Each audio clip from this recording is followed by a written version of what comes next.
And how did he do that? He convoked, yes, the Eastern Emperor, again, convoked the Sixth Ecumenical Council, the Third Council of Constantinople. Okay? Which eradicated from the empire the heresy of monothelitism. Okay? Now, his son, and that's probably by divine decree, because the line was contaminated by incest, okay? Because of his fathers. There was an usurper who wasn't even ruled as co-emperor with his father, but he usurped his brothers and mutilated them and cut their noses, because as the Roman law, by divine decree,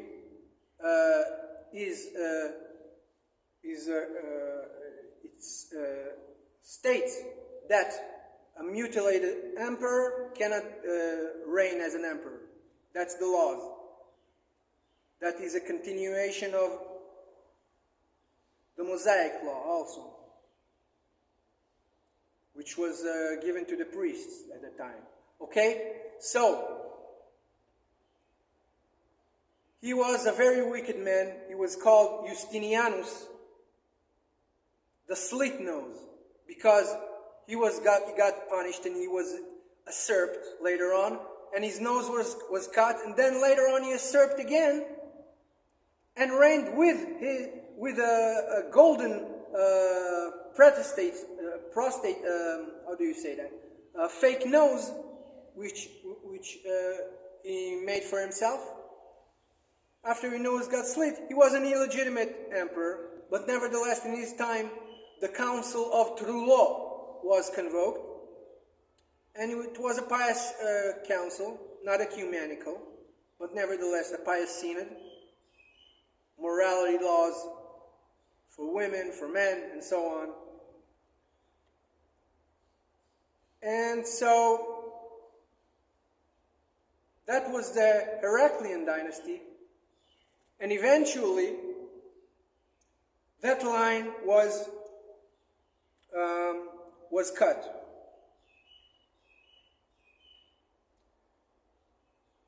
And started the 12 years of anarchy, of usurpers, emperors. We're not going to get into this now, okay?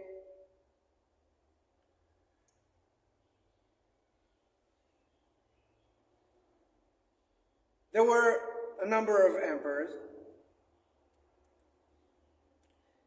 The last one of them was another so-called Theodosius, and they were heretical.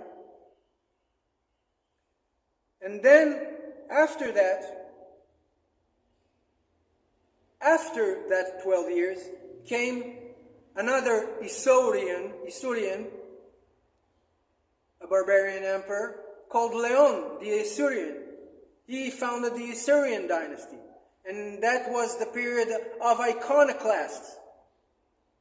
More heresy and sin of iconoclasm instituted by them, collaborated by the Saracen, by the Muslims who agreed upon that no images would be icons, could be displayed at temples, because that how their religion also their view.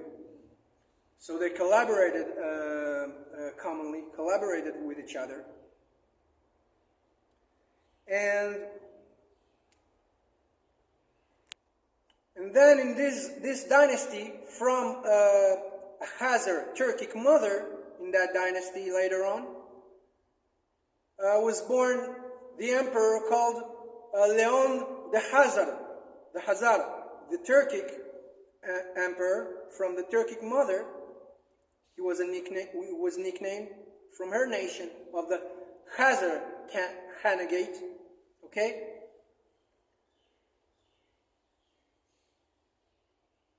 And he married a holy woman who is called Irene, Saint Augusta Irene of Athens. She was an Ionian Greek, and she didn't agree with her dynasty and predecessors.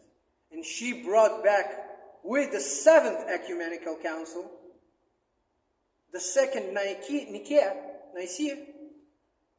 and she abolished iconoclasm from the empire, okay? When she took the throne and so on. Read about it. But later on she fell to sin, and her young Constantinus, her young son, who was too young to reign by himself, so she took over, but she fell to sin, to lust of power, and she took over the empire, and made very treacherous acts against him, poor little emperor, and she corrupted his soul because of it, and she interfered with his marriage and so on, because she wanted a throne for herself, and she was punished on earth by God for it, and was usurped eventually.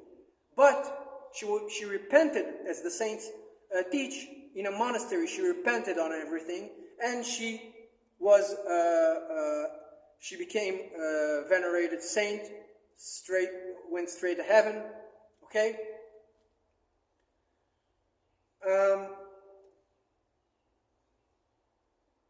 Now in her time, in her period, illegitimate popes, instead of inviting the Eastern Empire, the Roman Empire, actual Roman Empire, after the Western fell to the barbarians and it was no longer a Roman Empire, because it fell to the barbarians, so that the Roman dynasty was cut. So none of the barbarians, no matter how they claimed themselves the throne and called themselves holy Roman emperors, it wasn't a part of the Roman Empire anymore, the West. So the See of Rome was captured by the barbarians. The See was the See of Rome, but no longer had authority because it wasn't connected to the Roman Empire. And that those papas, those like the third Leon, he invited the usurpers of the legitimate Merovingian dynasty of Gaul, which is France, the land of the Franks, Francia, the Frankish Germanic tribe, the Germanic kingdom of Gaul, and the extension of it. The Merovingian dynasty was a legitimate dynasty because it was a dynasty of holy people like Saint Clovis. Saint Clovis, King Clovis the Frank, he converted all of them to Christianity, to the Orthodox faith, to the Catholic Orthodox faith. His dynasty eventually was usurped by the Carolingian dynasty, which was invited to rule over Italy and Rome, and the See of Rome, and the Roman lands, instead of the East, which was the invitation by the Empress, the Holy Empress Augusta Irene of Athens. She wanted to marry to the Carolingian dynasty at the time, after his father Pepin the Short was, of course, Carolus Magnus, who you call Charlemagne. She wanted to marry to his dynasty, but he refused. And her usurpers at home also refused, also didn't want it. So they damaged it, the endeavor, damaged the holy goal to restore the whole Roman Empire, East and West. They refused, and instead they made their own so-called empire, Holy Roman Empire. The illegitimate, impious papas, the popes, like Leon III, they invited the Carolingian dynasty to conquer the Roman lands instead of giving it to the East to restore it in illegitimate authority. So the West, ever since then, never had Roman authority anymore because it was taken down. The first Roma fell for good to the barbarians, to the Germanics, who also, wasn't very, they weren't in an Orthodox faith. They mixed many things with it, and they weren't, their faith wasn't Orthodox, wasn't Catholic at all, like the Merovingian dynasty was, okay? So in any aspect, it wasn't a Roman empire anymore. It wasn't the divine decree by Christ on earth. It was a fake so-called Holy Roman Empire by the Germanics, the invaders, and the popes legitimized them and invited them to take over. And afterwards, with the papacy, there were years, the dark age of the papacy, with fornicators, popes who were fornicators, murderers, the corpse synod. Look it up. The corpse synod. It is the most disgusting thing in the Roman See that ever happened. So you cannot call that see infallible. Okay? Anyway, so Saint Irina couldn't restore it, and because of her sins, probably God wouldn't allow it and punished her on this thing on earth too, and the empire by extension. But she went to heaven as a saint in the afterlife, of course, as all the giants, the saints, are with the patriarchs. Okay? Now, another period came. The period of the emperor, the first Michael, as you say Michael Rangabe, okay? And from him on, there were a period of emperors, another Leon, okay? Who founded Leon the Armenian, the Phrygian dynasty, who reinstituted the second period of iconoclasm after the restoration by Irina, the empress, the holy empress. They reinstituted iconoclasm again in the empire. Okay?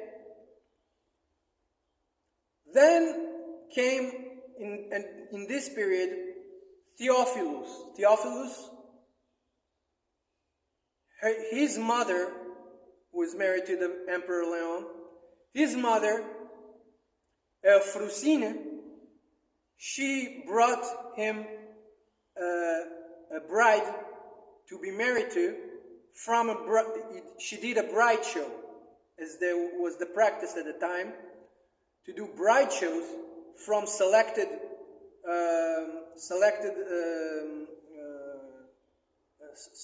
few, and one was chosen to him from it, and she was named Theodora, Saint the Holy Theodora the Phrygian. Okay? Now she was the one to again abolish iconoclasm, restore the icons. She, in secret, Theophilus was an iconophile. He refused to venerate the icons. He continued that iconoclasm period, and he wouldn't allow his daughters, his family, to venerate icons. So Theodora, in secret, sent them to their grandma, and there they kissed the icons and they're venerated in secret.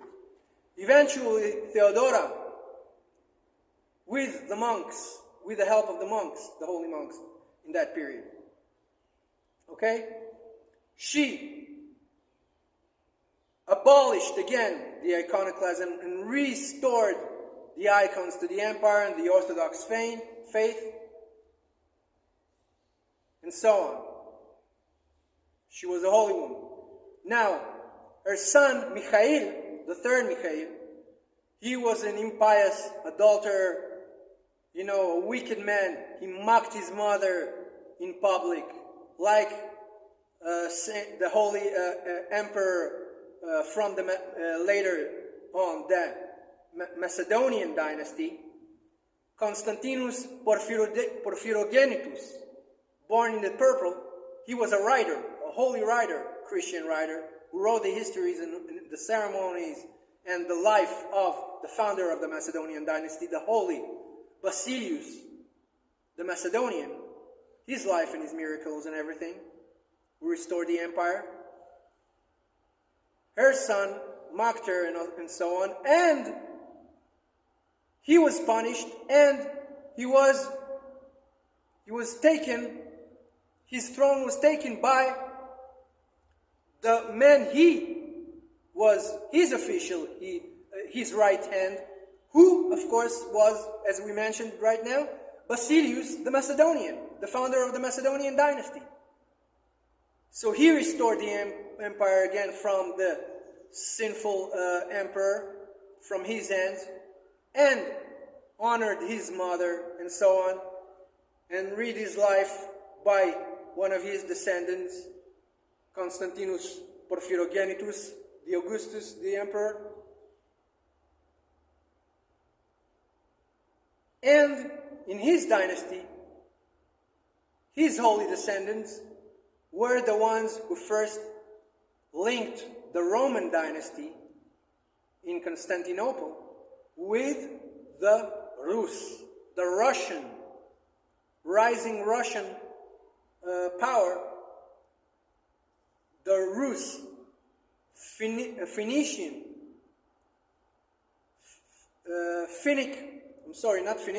Finnic, Scandinavian tribe of the Rus. In the Hebrew Bible, it is in the prophecy of Ezekiel, Rosh, which means head. Okay? They went and were invited by the Slavic tribes who fought civil wars, and they ruled upon it and united them under a new nation called the Rus, gave them their name. The Slavic and the minorities there, the Finnic minorities and the Turkic minorities there, founded a new multi-ethnic nation, dominated, of course, by the Slavs and the Finnics, called the Rus, the Russian Empire in later times. Okay? So he was the one who baptized Princess Knyazha Yelena. I'm sorry, not Yelena. Yelena was the mother of Saint Constantinus. It is always in my head, her name, of course, the Holy Mother of Saint Constantinus. But, I'm sorry, Olga. Helga in the Scandinavian tongue. But Princess Olga, she was the first of the pagans of the Rus who converted by her own free will